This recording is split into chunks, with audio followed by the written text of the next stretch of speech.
Thank you.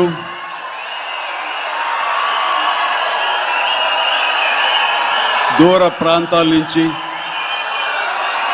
ఇక్కడ ఈ city నుంచి, చుట్టుపక్కల నుంచి, 2 రాష్ట్రాల్లోనే కాకుండా ఇతర రాష్ట్రాల నుంచి కూడా వచ్చేటువంటి ప్రతి ఒక్కరికి మా మెగా ఫ్యాన్స్ అందరికీ హృదయపూర్వక నమస్కారం. అలాగే మీకు నూతన సంవత్సర శుభాకాంక్షలు, అలాగే ముందస్తుగా సంక్రాంతి శుభాకాంక్షలు.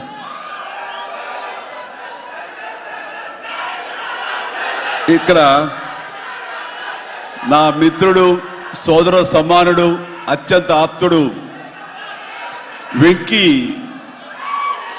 ఆయనతో చేయటం అన్నది నాకు చాలా ఎక్సైటింగ్ ఉంది. దాని గురించి తర్వాత మాట్లాడతాను.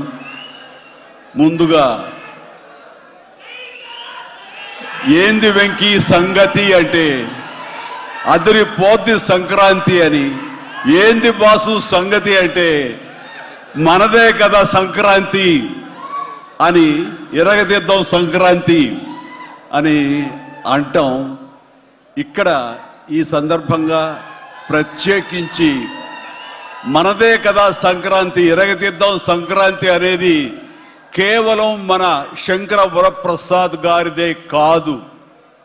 ఈ సంక్రాంతి మొత్తం మన తెలుగు పరిశ్రమది అవ్వాలని మనస్ఫూర్తిని కోరుకుంటున్నాను.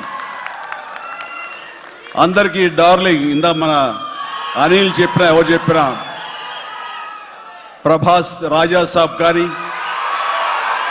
అన్నయ్య అంటూ ఆప్యాయంగా పిలిచే నా తమ్ముడు రవితేజ సినిమా కానీ, అలాగే మా ఇంట్లో సరదాగా తిరుగుతూ చిన్నప్పటి నుంచి పెరిగినటువంటి శర్వానంద్, నారే నడుమ మురారి కానీ, నాకు గురువుగా నన్ను భావిస్తూ నా శిష్యుడిగా ఉన్న నవీన్ పోలిశెట్టి, వీళ్ళందరి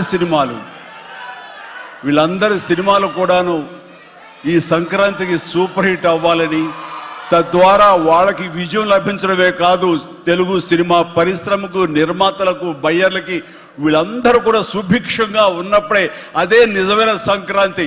ఆ సంక్రాంతి కావాలనే కోరుకుంటున్నాం, జరుగుతుందని ఆశాభావన వ్యక్తం చేస్తారు. అది మీరు ఇచ్చి తీరుతారన్నటువంటి ప్రగాఢ నమ్మకం అయితే నాకున్నది. ఈ 2026 సంక్రాంతి తెలుగు పరిశ్రమ మర్చిపోకూడదు. అలాంటి సంక్రాంతి మీరు మాకు ఇవ్వాలి. ఎందుకంటే ఇక్కడ ప్రతి cinema comedy genre, family genre తోటి, ఎంటర్టైన్మెంట్ జోనర్ తోటి పర్ఫెక్ట్ సంక్రాంతికి వచ్చే సినిమాలు ఇవన్నీ, సంక్రాంతికి నచ్చే సినిమాలు ఇవన్నీ. కాబట్టి ఈ సంక్రాంతి అన్ని సినిమాలు బాగా ఆడతాయి అనుకుంటున్నాను. ఆడేలా చేసే బాధ్యత మీది. దయచేసి అన్న సినిమాల్ని థియేటర్కి వెళ్ళే చూడండి, థియేటర్లోనే ఆస్వాదించండి. అలాగే మీరు